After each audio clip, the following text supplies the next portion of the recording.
Nobody wins when the family feuds. It's a war outside, nigga, tie up your boots. Been in your block on a bike, I'ma shoot. Running your spot or we break.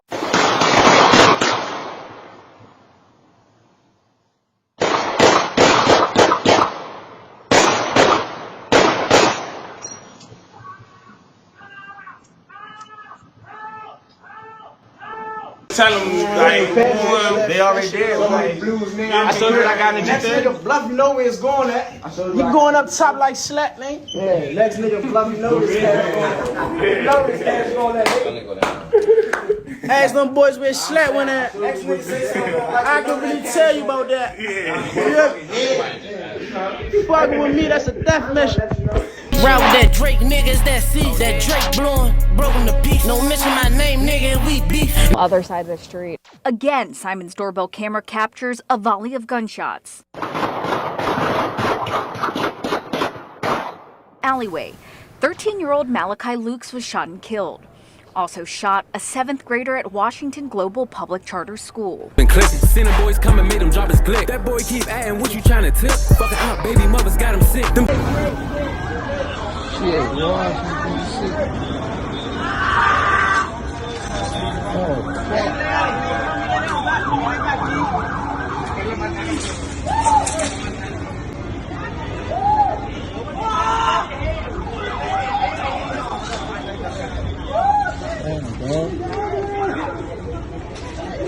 Last week, the district attorney for the District of Columbia had reported that the 5th individual that was responsible for a 13-year-old losing his life in one of the most deadliest rap neighborhood beefs in D.C. was finally sentenced. But in order to understand how we got to this point, gotta slow it down for a second. Fam, imagine dropping a diss song with a kid in the background. Apparently, that's the same tone that a 13-year-old had screamed when losing his life. 4 grown men was responsible for killing this young man for clout. Fucking out, baby mothers got him sick. Them dirty ass McQueens only call 6. Bitch, I spent 6, nigga, on some drip.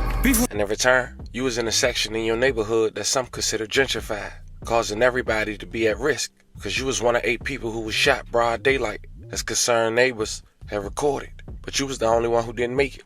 Crazy how life worked, right? But fam, I hate to say, of course we'll later elaborate on these situations, but that's not even half the story. Now remember, police say it was 4 grown men on his head. Now imagine, the same guy we just talked about, his homie who was with him also rap. A grown man, dancing in the music video with 30,000 views, mainly after the situation, bragging on having a body that nobody knows about. Here in the Northwest, Goon here in Northwest Joe. Boogie in, drop on the off, they don't know what I know. And I call me a body and nobody know. But what if I told you a year after he dropped that song? That would be in a 30+ page indictment that would help prosecutors indict him and 4 others. And 3 years after dropping that song, that same song will be played for a jury of 12 that would later determine his fate. But I want you to hold fast, because that's not even the worst part. That body he was bragging on, according to authorities, was the death of a kid who was half his age. A 13-year-old middle school D.C. student who we'll later talk about. But after having the last suspect get sentenced, as we mentioned just last week, we was able to find the motive and why. And let's just say, this was real neighborhood beef that was amplified through music. One having to be a rapper who has millions of views and currently arrested on drug charges. And a rapper he was beefing with gunned down after going to his opposition's neighborhood on a moped. Ironically, like he rapped about. Be throwing them ooze. It's a war outside, nigga, tie up your boots. Been in your block on a bike, I'ma shoot. Running your spot or we breaking. And that family caused one of the DC's deadliest rap/hood beefs that existed past 2020. A war that, as mentioned, killed a 13-year-old broad daylight, all because he was in a music video of a rapper who had rap beef with the slain rapper. And that started a trickle-down effect, leaving 5 people arrested for a string of shootings that lasted 9 days. And what authorities are claiming, revenge. Girlfriends testifying, best friends giving clues. Every perpetrator arrested was at least double the age of the teenager, and a police force who was determined to make an example. Some say rightfully so. Just loose, sloppy, and thirsty for another mom to feel the same pain your homie mom did. But before we go over this one, I want you guys to remember, I don't give you no angle. I just give you the story. So with that being said, make sure you like, comment, and subscribe. We'll jump right to it. Fam, today we visiting what some consider one of the most gentrified areas in Washington, D.C., better known as the nation's capital. And as mentioned for the purpose of this video, we headed to Northwest D.C. This is the location of the famous Ben's Chili Bowl, located in Northwest on U Street. Northwest D.C. is also the area that houses and locates one of the most prestigious HBCUs in the nation, Howard University. Also in this area, right before COVID, according to authorities, was two neighborhoods that was in the early stages of a deadly war. 9th Street Northwest and 3500. You see, during that time, it was some hot rappers from both neighborhoods that was making a name for themselves in the city. One had hundreds of thousands of views on YouTube and one had millions. The first was a rapper identified as Slime Goon 9, and in 2019 headed to 2020, it seemed he had the city on lock when it came to music. He wasn't just dissing, he was talking about money. But in his highest viewed song, with 2 million views released in 2020, titled Trap Lord, it seemed he took shots at another Northwest rapper from the 3500, Sled Goon. He called himself the real Northwest Goon. He was trolling Slime Goon because of course he called himself the Northwest Goon. If I ain't on the front line, I'm on 8. He said it's up, nigga, we gon' bait. Walk down on this block, nigga, like I'm Jace, that nigga. And as mentioned, the rapper from 3500 was Sled Goon. His real name was Bird, and in 2019 he dropped a track titled Northwest Goon. As mentioned, dissing Slime Goon with over 350,000 views and counting. Spinning your block on a bike, I'ma shoot. Running your spot or we breaking your cool. She don't give up the head, then she get in the boot. We don't beg up. But sadly, after that video, Sunday, September 29, 2019, at around 2:21 p.m., members of the MPD 3rd District were on routine patrol when they heard multiple gunshots near the area of the 600 block, S Street Northwest. Now, the shot spotter had alerted the sounds of gunshots at 2:21 p.m. as mentioned, in front of 622 S Street Northwest. The officers located the victim in front of 641 S Street Northwest, suffering from a gunshot wound through his left abdominal region. DC Fire and Emergency Medical Service were summoned to the scene and transported the victim to Howard University Hospital, where the victim was admitted in critical condition. After all life-saving efforts were exhausted, the victim was pronounced deceased by Dr. Williams at 3:39 p.m. The victim was later identified as Bird, 19 years old, as we mentioned, also known by his rap stage name, Sled Goon. May he rest in peace and level condolences to his family. Authorities say they found the moped, his 9 handgun, and 5 rounds in the chamber. South of the sidewalk, they found 13 .40 cal expended cartridge casings that was recovered at the location. The sounds of violence in our city. First the shots, then listen carefully to the cries for help.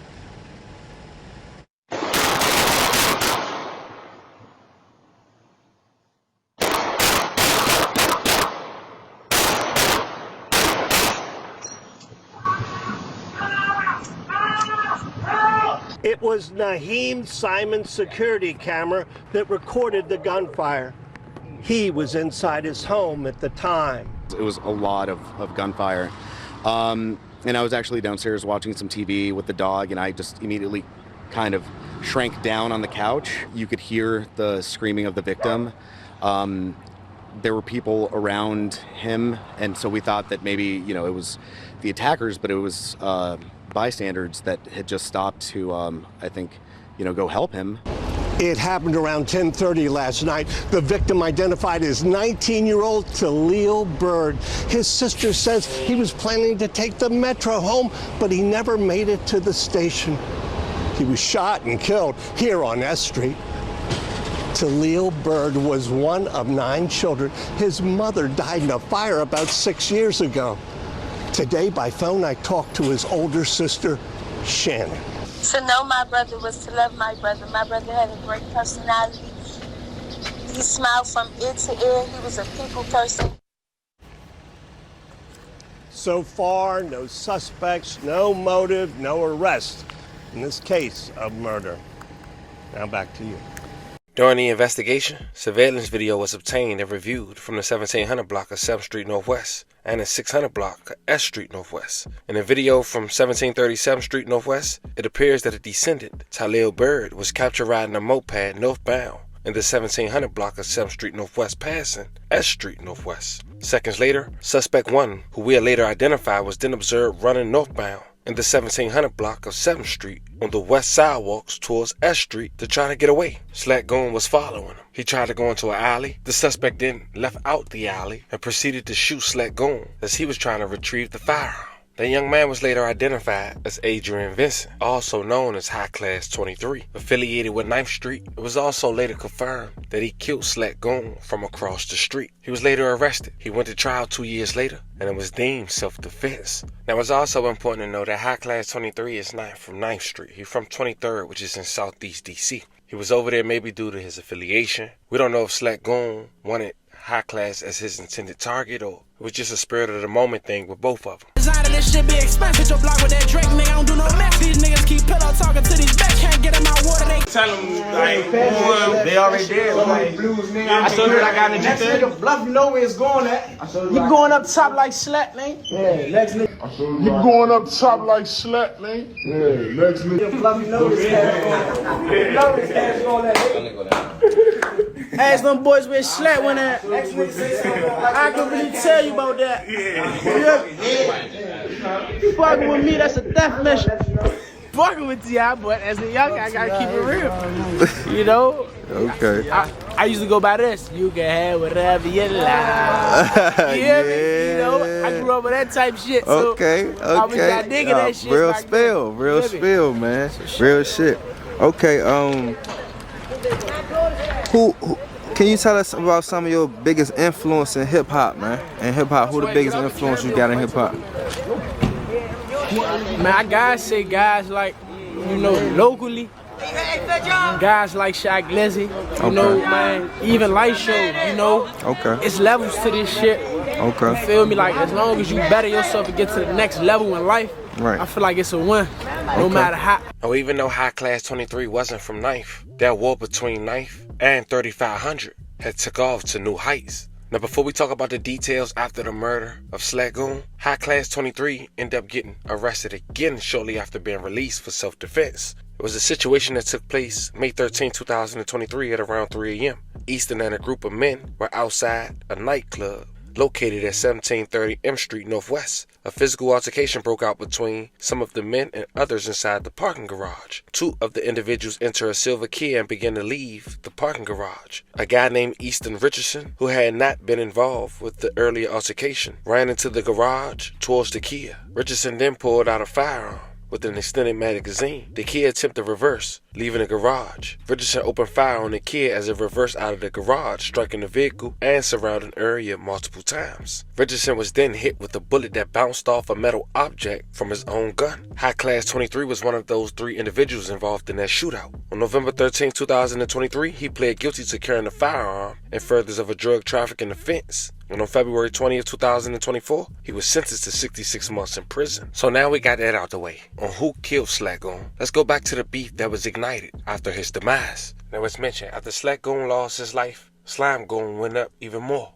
Going back to the song he dropped titled Frontline, he mentioned in lyrics, "Catch me a rapper, I'ma leave him crying." People was insinuating he was talking about Slat Goon after hearing him cry for his life in the Ring doorbell footage. How the fuck he slime? These niggas ain't street, just bustin' rhyme. I catch me a rapper, I'ma leave him crying. Put a pin on that. Now when Slime Goon 9 was still going up, 3500 still wanted revenge. 5 months after Slat Goon would lose his life, a group of men for 3500, according to prosecutors, went on a shooting spree between February 22nd and March 1st of 2020. It alleged that the defendants engaged in a shooting spree in the Petworth, Shaw, and Stronghold neighborhoods, using the firearms they illegally acquired and shared as part of the firearm conspiracy. The first shooting occurred on February 22nd, 2020 in the Petworth neighborhood, where 2 victims were shot at after a mere verbal exchange between 2 defendants. 2 days later, February 24th, 2020, the subjects drove through a rival crew territory, 9th Street, where they shot 3 rival crew members and an innocent bystander who was sitting in their vehicle. She was caught in a barrage of gunfire. She fortunately escaped with little physical injury because of her front windshield suffered the bulk of the damage. The spree then went on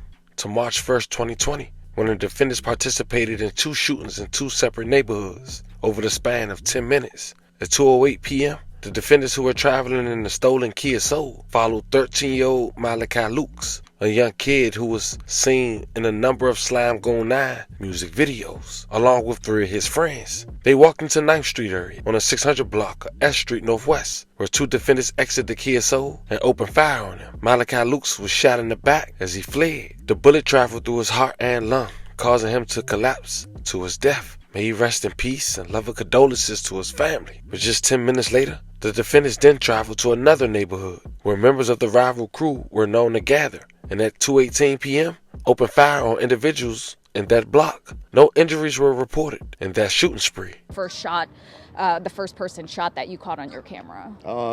Just right in front of the Wonder Bread factory. These are the gunshots and screams of a murder victim that Naheem Simon's doorbell camera caught in September. Shooting that happened yesterday. Just on the other side. Just on the other side of the street. Again, Simon's doorbell camera captures a volley of gunshots. A daughter that's 16 months, who's to say that a random stray bullet isn't going to come through our wall and kill her? D.C. police say around 2 p.m. in the Shaw alleyway, 13-year-old Malachi Lukes was shot and killed. Also shot a 7th grader at Washington Global Public Charter School. While school officials say Lukes had recently transferred to Cardozo Educational Campus, he had spent years as a student at Washington Global. The principal there, calling Lukes extremely bright, with a bright future. No one is really safe from a bullet just flying through, and it's heart-wrenching. Those kids were just starting their lives. We met up with Alexander Padro, ANC Ward 6 commissioner, who says despite billions of dollars that have been pumped into the Shaw area over the years, the drug problem that has plagued the area has surfaced in a big way starting last fall. Padro says D.C. police have increased patrols and crime cameras in the area. The shooting of the little boy in the exact same spot, and this is still here. So do you think this is not working? No, it is helpful because it helps to document what's going on in the neighborhood. But yes, it is, like spraying roaches. You spray the insecticide and they scatter. Tonight, flyers about Malachi Lukes' homicide fill windshields. As Simon wonders what next will his camera capture. No one's really safe, and then, no one's bulletproof. In Shaw, Janice Park, WUSA 9. Now, people responsible for Malachi's demise, they end up making music videos, at least some of them, who wanted to be aspiring rappers. And because of the surrounding drama, it went up, and it cost one man a life. But before we get into that, 9th Street was taking blows. The opposition was trying to spin almost every day. But shortly after, Slime Goon 9 would get arrested. Him and members from his neighborhood, after he allegedly sold some fit in 2019 to someone who had an overdose and lost their life. Fast forward to 2020, he was being watched by the feds and undercover. He was serving them, which led to an arrest. In June 2019, as mentioned, a Virginia resident had traveled to 801 Rhode Island Avenue to allegedly purchase some heroin. He ended up losing his life. He was in last communications, according to the feds, with a man who had a number ending in 7741. And on January 15th to January 20th, 2020, the Metropolitan Police Department was investigating a suspected fentanyl distributor operation in the area of 8th and Rhode Island Avenue in Northwest. On January 15, 2020, MPD Undercover, UC, contacted a suspected fentanyl distributor, known to UC by the street name of Slime, and later identified as Defendant Marshall, Tyree Marshall that is, aka Slime Goon 9.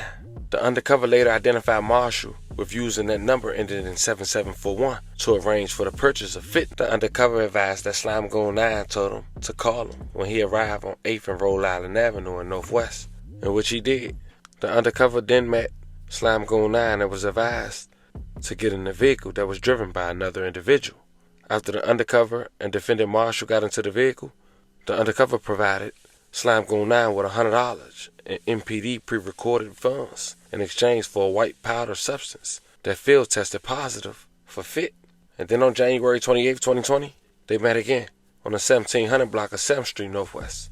Slime Goon 9 directed the undercover to the rear of 1700 7th Street Northwest before disappearing into an apartment building. When Slime Goon 9 returned shortly thereafter to the undercover's vehicle, he asked how much he wanted, and one of the undercovers indicated that they want 10. Slime Goon 9 reached into a crutch area and pulled out a plastic bag containing a white powdery substance. As Defendant Marshall pulled out a scale and began weighing the substance, the undercover inquired about a firearm. Defendant Marshall, aka Slime Goon 9, pulled a Glock handgun with an extended magazine out of his waistband and began telling the undercover about prices and where he'd get firearms from. Slime Goon 9 then realized he didn't have enough product. He told the undercover he would go up to his apartment and make more. Slime Goon 9 then went into the apartment building for approximately 45 minutes before calling the undercover to advise he was sending his friend down to deliver the rest of the product and collect the money. The undercover continued to wait until defendant Dad came out the building and got into the undercover's vehicle. At that point, Slime Goon then made his homie his co-defendant. Defendant Dabney, he provided the undercovers with the rest of the product in exchange for $480 in MPD pre-approved funds. And as defendant Dabney returned to the apartment building, the undercovers had notified the arrest team.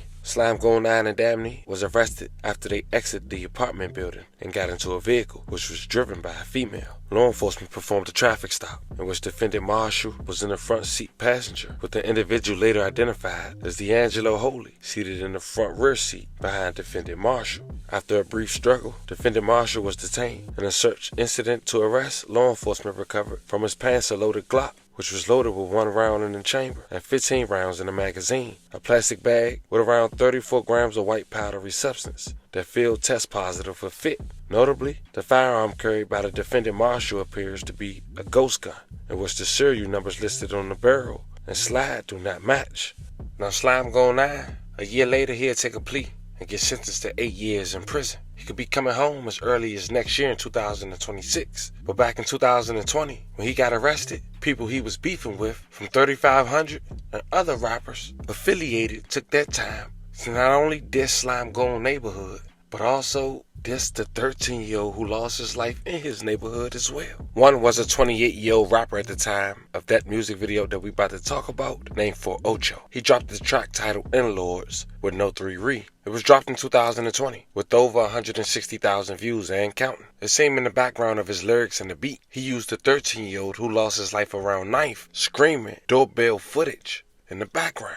Check it out. Tryna tip, fucking up, baby mothers got him sick. Them dirty ass McQueens only call 6. Bitch, I spent 6, nigga, on some drip. Now you would think a man dissing that hard wouldn't make himself an easy target. That video was dropped July 14th, 2020. Fam, just 1 week later, he was gunned down broad daylight. I can't show the actual video from a concerned citizen because of YouTube guidelines, but I'm gonna show you the news clip after I present the facts. It was Sunday, July 21st, 2020. Right before 5 p.m., shots had rained out on 14th Street and Spring Road, Northwest. 8 people were shot, but only 1 lost their life. 28-year-old 4-Ocho. People assumed it was drug trade because on that strip, it was known for drug trafficking. But little did they know, 4-Ocho was involved in a deadly neighborhood beef that was amplified when he used the kid screaming in the music video that he dropped just a week prior, leaving not only him, of course, but everyone around him life in danger in the process. May he rest in peace and love condolences to his family. D.C. neighborhood today, gunmen killed 1 person and wounded 8 others.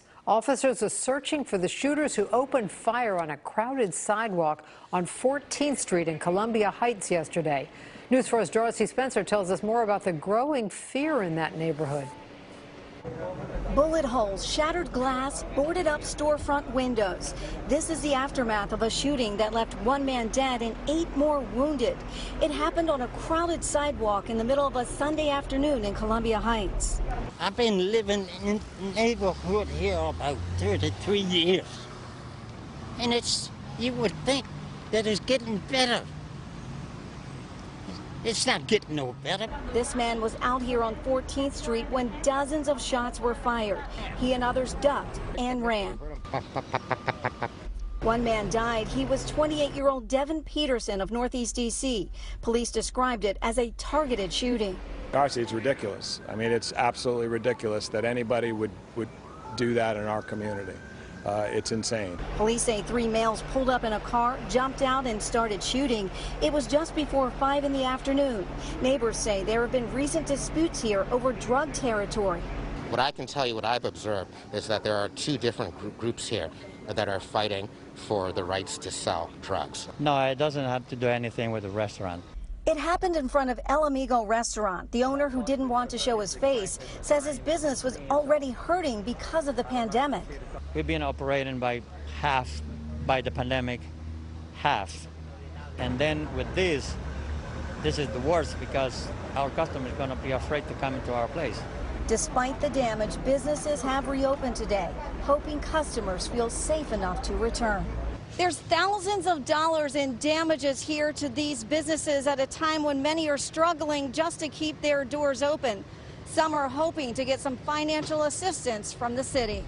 Then there was another rapper affiliated with 13yr-Old who dissed Slime Goon, his neighborhood, and even bragged on a murder, in which the public would later find out, and of course a jury of 12. From that video being played in court, the murder he was bragging on was a 13-year-old boy, the kid we just briefly went over. He was 21 years old in 2020 at the time of this crime, and when he dropped his music video, Reginald Steele, aka Gordo. The music video he dropped was titled Slat, released 5 years ago, and as mentioned, 31,000 views and counting, with mainly majority of the views coming from after his indictment. Like a poke in Northwest Goon here, Northwest Joe. When the off, they don't know what I know. And I call me a body and nobody know.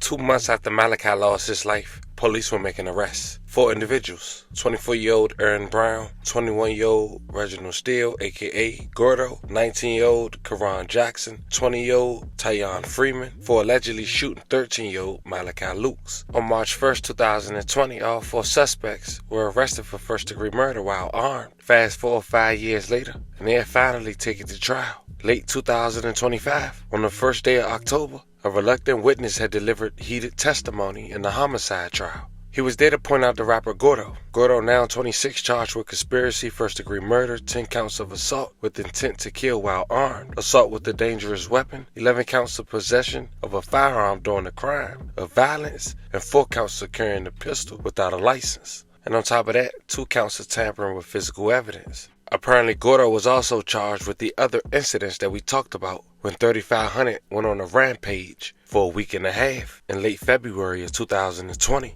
Arrested by U.S. Marshals and compelled to testify, the handcuffed witness brought into the courtroom. When asked if he wanted to be in court, the witness stated, "I ain't got no choice but to be here." He continued, "Y'all swarmed me like I was a suspect or something." At one point, Judge Bandit threatened to remove him, stating, "I'm holding a pen that's keeping you locked up. The longer you make this, the longer you'll be locked up." The witness ran it against the proceedings, calling the prosecutors a bitch while being escorted out the courtroom. Judge Bandit responded, quote, "I do not tolerate disrespect in my courtroom." She said, "When you are disrespecting the prosecutor, you are disrespecting me." During his testimony, the witness was able to identify images of Steele as Gordo and a co-defendant who was already sentenced in the case after taking a plea, Tyon Freeman. They took a plea in 2024 and they were sentenced, Tyon and Karan that is, to 108 years and 164 years, respectively, for a 9-day shooting spree. But as we continue to talk about Gordo and his trial in late 2025, the witness also confirmed the identity of the 19-year-old rapper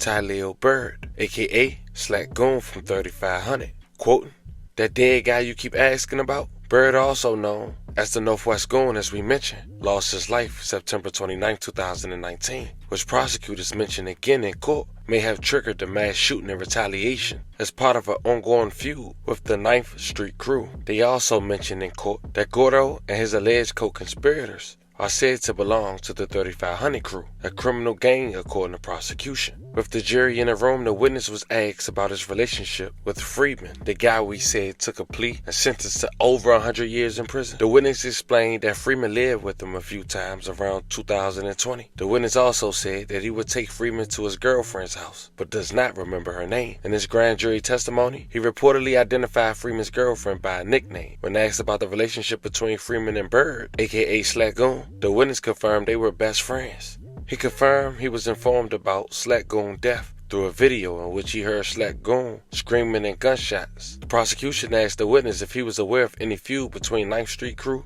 and the 13yr-Old block crew. The witness said he was unaware of any conflicts. However, in his grand jury testimony, the witness explained, "Y'all know it's a war zone. Y'all know it's a conflict. That's common sense." The prosecutors believe he was allegedly referring to the beef between 9th Street and the 13yr-Old block crews. But during his testimony, the witness claimed, "I was talking about Northwest. I ain't say nothing about 9th Street." Additionally, the prosecution also asked the witness about a phone when the witness told the prosecutor that she ruined his reputation in the streets. The witness denied ever saying that. Nonetheless, Gordo was the last one to face justice, and after a 3-month trial, Gordo was found guilty of first-degree premeditated murder while armed in connection to Luke's death. He was also found guilty on 4 counts of assault with intent to kill while armed, 3 counts of assault with a dangerous weapon, 6 counts of possession of a firearm during a crime of violence, and carrying a pistol without a license. He was found not guilty of possession of a firearm. And just 3 days before Thanksgiving,